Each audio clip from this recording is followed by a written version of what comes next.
Hello students, in this video we will talk about law of diminishing return.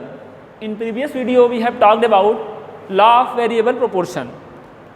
Law of variable proportion में हमने पढ़ा कि अगर हम फिक्स फैक्टर को फिक्स रख के, मतलब एक फैक्टर को फिक्स रख के दूसरे फैक्टर को इंक्रीज करें, मतलब फिक्स को फिक्स रखें और वेरिएबल को इंक्रीज करें, तो टोटल प्रोडक्ट पहले इंक्रीजिंग रेट से बढ़ेगा, फिर डिमिनिशिंग रेट से बढ़ेगा, फिर निगेटिव हो जाएगा। अब हम दूसरे लॉ को पढ़ेंगे, law of diminishing return. Law of diminishing return इसी का जो लॉ ऑफ वेरिएबल प्रोपोर्शन होता है वो लॉ ऑफ डिमिनिशिंग रिटर्न का बड़ा रूप होता है। क्या मैं बोला हूँ कि लॉ ऑफ डिमिनिशिंग रिटर्न का बड़ा रूप होता है लॉ ऑफ वेरिएबल प्रोपोर्शन। तो बड़ा रूप हमने पढ़ लिया है, अब थोड़ा छोटे रूप को पढ़ते हैं, तो ये इससे सामान्य है कि ईजी होगा। अब देखिए इसमें दिया है law of diminishing return, law of variable proportion के बारे में मैंने बता दिया कि फिक्स फैक्टर को फिक्स रखना है और वेरिएबल फैक्टर को बढ़ाना है, तो टोटल प्रोडक्ट क्या होगा, बढ़ेगा।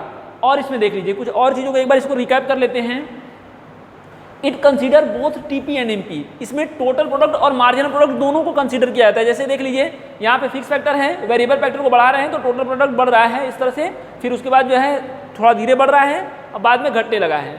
मार्जिनल प्रोडक्ट जो है लगातार घटा है और फाइनली कहाँ चला गया है, ये माइनस निगेटिव चला गया है।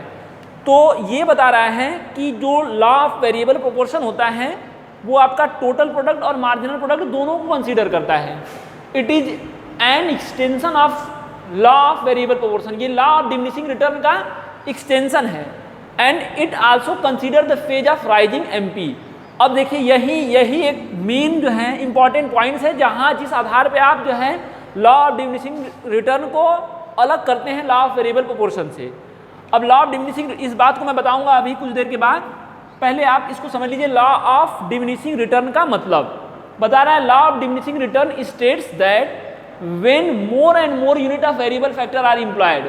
लॉ ऑफ डिमिनिशिंग रिटर्न बताता है कि जैसे जैसे हम वेरिएबल फैक्टर को बढ़ाते हैं फिक्स फैक्टर के साथ, मतलब फिक्स फैक्टर को से कंबाइन करते हैं वेरिएबल फैक्टर को और उसको इंक्रीज करना शुरू करते हैं, तो मार्जिनल प्रोडक्ट जो है लगातार गिरने लगता है।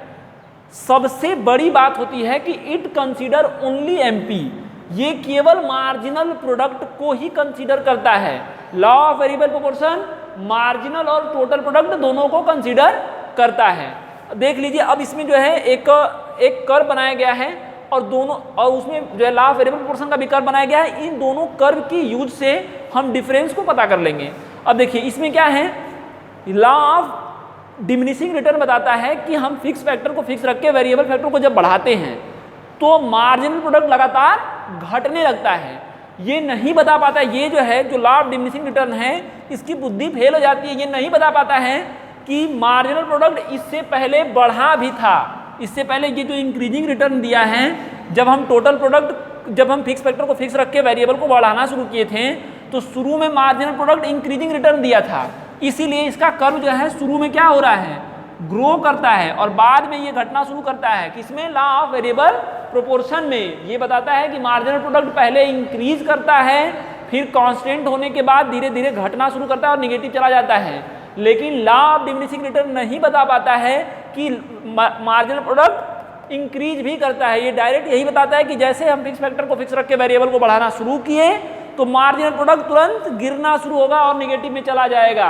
तो ये वाला फेज है, ये दोनों फेज को नहीं बता पाता है कौन, लॉ ऑफ डिमिनिशिंग रिटर्न, और इसको बता देता है कौन, लॉ ऑफ वेरिएबल प्रोपोर्शन। तो बात समझ में आया कि लॉ ऑफ वेरिएबल प्रोपोर्शन और लॉ ऑफ डिमिनिशिंग रिटर्न में क्या है अंतर। तो फर्स्ट इज कि law of variable proportion talks about total product and marginal product both, and on the second and on the other hand law of diminishing return only talk about marginal product. It fails to consider increasing return of marginal product. Who fails to consider? So law of diminishing return fails to consider the increasing return of MP. It only tells about the decreasing return of MP. So this is the difference between law of diminishing return and law of variable proportion. I hope it is clear to everybody. So that is all for this video.